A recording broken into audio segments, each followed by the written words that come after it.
What? I can't believe this. We are sending $40 million a week to 12 terrorist organizations who hate us, hate America? Watch this. Mr. Roman, are you aware that we are sending $40 million a week to the Taliban? Yes, sir. Can you name other instances of foreign aid going to terrorist organizations? We have assisted al-Shabaab in Somalia. There's been instances of the Khamsi network in Sudan, Hamas, Islamic Jihad, Hezbollah, Kata'iba Hezbollah, Hayat Tahrir al-Shams in Syria.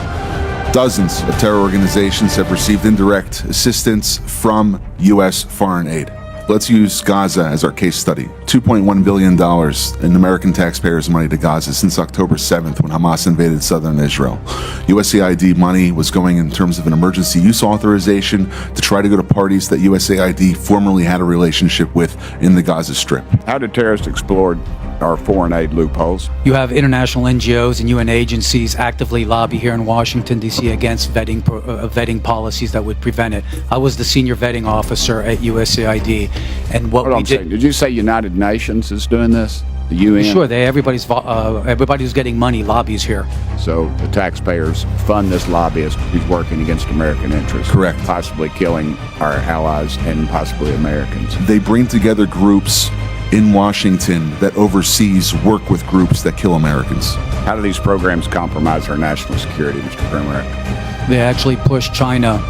They actually push much of the world towards China on the green energy agenda. They push people, ordinary people, billions of people towards China because of the resentment caused by our social re-engineering. Wait, it's not the end, it's just the beginning.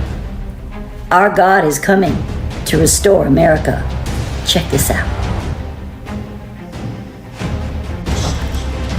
Next up, in light of numerous actions taken by a number of bodies of the United Nations which exhibit a deep anti-American bias, we have an executive order prepared for your attention that would withdraw the United States from the UN Human Rights Council, would withdraw the United States from the UNRWA, which is a refugee organization, and would also review American involvement in UNESCO, which has also exhibited anti-American bias.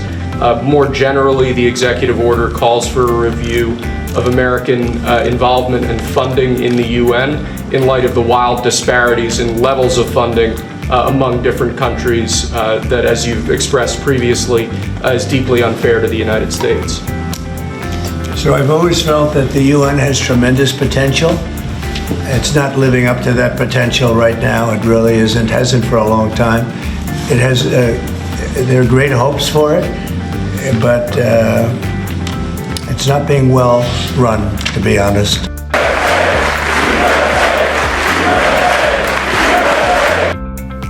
God is restoring America. If you'd like to hear more content like this, like and subscribe to my channel.